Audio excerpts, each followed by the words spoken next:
শাকটা বাগের দিয়ে লই।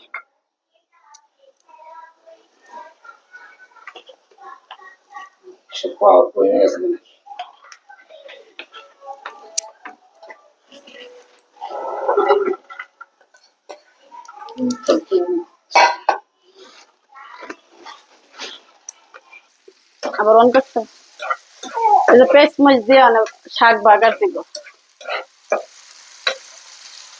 শাকটা সুন্দর করে বাগার দিয়ে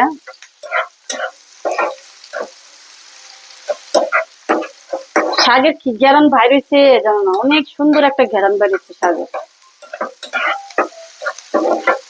শাকটা মনে খাইতে মনে স্বাদ লাগবে, যে একটা ঘেরানে বোঝা গেল শাকের অনেক স্বাদ লাগবে মনে খাইতে গেলে।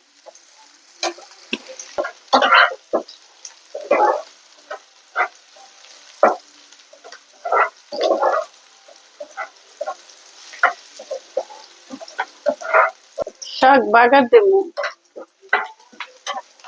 পেঁয়াজ মাছ লাল লাল খাইলো, লাল লাল হলে পেঁয়াজ বাগার দিলে যায় শাকটা আর একটু ঘেরান আসে, আবার কাঁচা কাঁচা দেয়।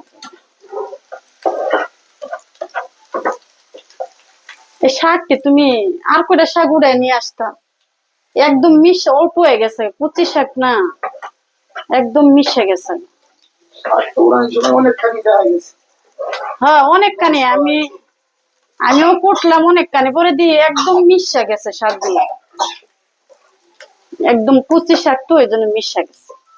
আচ্ছা যাক, আজকে খায়া দেখি স্বাদ কেমন লাগে, পরে আরেকদিন আমার নিয়ে যাইও, আমি ওটাই নিয়ে আসবো।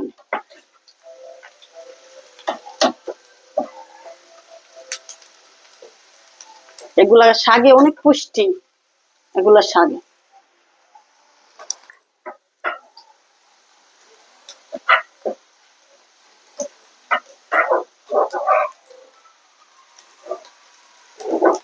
শাকটি দেই, বিসমিল্লাহ।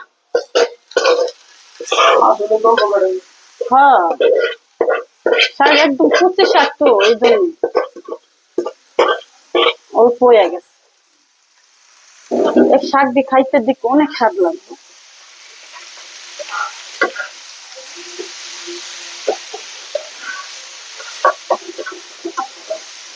পুরানো শাক মনে করো এমনি মনে শাক যেটা তুমি পুরাই নিয়ে দেখো মজা লাগবে। তারপরে দেখো দেশের বাড়ি মাটির চুলায় রান্না করি তো অনেক ওই যে এক বন্ধুর শাক আছে ওই জায়গা থেকে দিয়েছি।